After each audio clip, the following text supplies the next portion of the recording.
Pride is all about inclusion, and excluding anybody, including the police, to me is not an acceptable state of affairs on a go-forward basis. So I think they should find a way to include the police in Pride.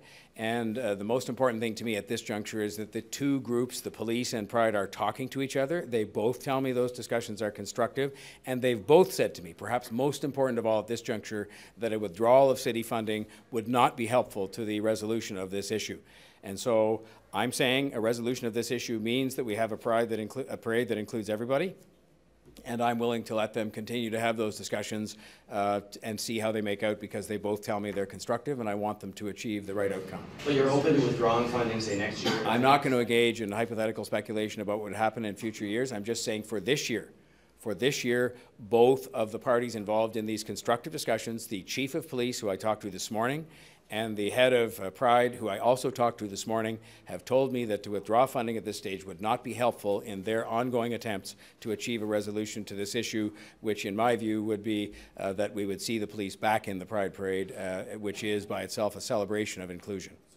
We are going to spend a year trying to get to a place where we figure out how the police participate next year.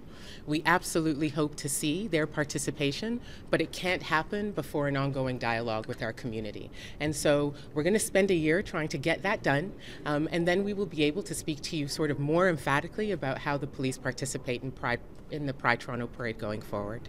Olivia, today, the mayor has put out this statement saying that he supports continuing funding. How big of a victory is that for you to have his support for this grant? Huge, huge. We appreciate the support of the city. We appreciate the support of the mayor.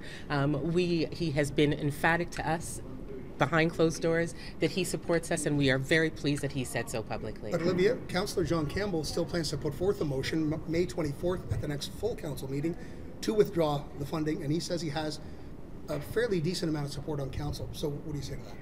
We say we have a fairly decent amount of support on council too. We say we also have the support of the community. We say we are going to be trying incredibly hard to dampen down the vitriolic nature of this conversation, to be honest with you, to make it more about the cohesion for which we all seek. And I think to that point, Councillor Campbell and Pride Toronto want absolutely the same thing. Back in January, when this came up at the annual general meeting and this vote was taken to withdraw police from the parade, it was tough for me to get an answer on whether that was a binding vote, because you weren't in place yet. The leadership was kind of not really established yet there, and the funding issue is still kind of up in the air as well. Is this a binding vote? Pride Toronto as an organization listened to what the community had to say to it about its contribution in Pride Toronto, both as an organization and as a parade. The organization actually agreed both in principle and wholeheartedly with the nature of the demands that were made, especially around participation in the parade. So in terms of what you saw at the AGM, what we saw there was the membership also agree with what Pride Toronto as an organization agreed with, that we needed to relook at our relationship with the community and that we needed to rebalance some things, and that's exactly what we intended to do. If there is a dialogue going on right now with police, why can't you find an agreement in time for this year's parade? You see, we think we have found an agreement. We think that between the police and Pride Toronto, we have agreed that the police would take a step back while we had discussions, while we sought to plan what police participation looks like next year. And that's exactly what we're doing. So in fact, what we think is that we have come to a complete and utter agreement about how we move forward. This could have gone sideways a lot of times, but it didn't.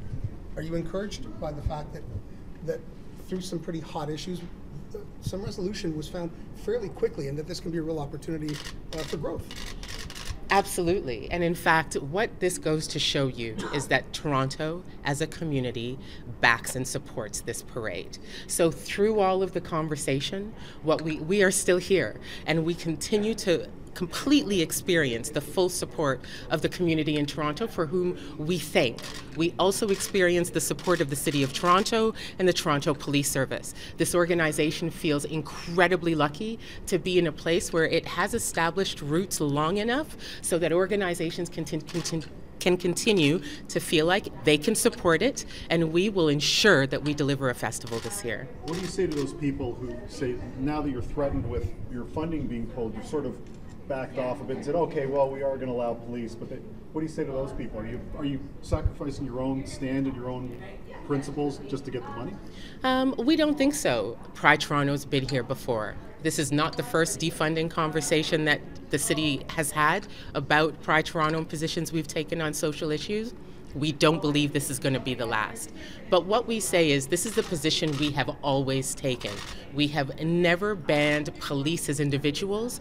We are, on the other hand, talking to the service about how they deliver a service to some of the communities that spoke to us, and that's exactly what we intend to do. Do you feel comfortable and confident that Black Lives Matter Toronto and that leadership hierarchy is okay with things where they stand today?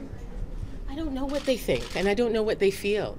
What we do know is that they put a series of demands to us. We became introspective. We decided that, in fact, we would look at our organization in relation to those demands, and we've done the best that we can. In terms of Black Lives Matter itself, as an organization, we don't have any real ties with them, and neither do they with us. Do you have any communication day to day or week to week with them, though, about what's happening today? Are you going to talk tomorrow? No, we don't. So that's no guarantee that they couldn't disrupt the parade again and have new demands. We don't consider it a disruption. There is no guarantee that any organization will use Pride Toronto as an opportunity to talk about what it thinks and feels about living in the city. This is what's always happened in the past, and we have every assurance that it'll happen again. In your discussions with the police, are you also pushing them to change some of the ways that they police in order for greater participation to happen? For instance, greater cooperation with the SIU? What we are pushing the police to do is have more intense conversations with the community that spoke to them last year.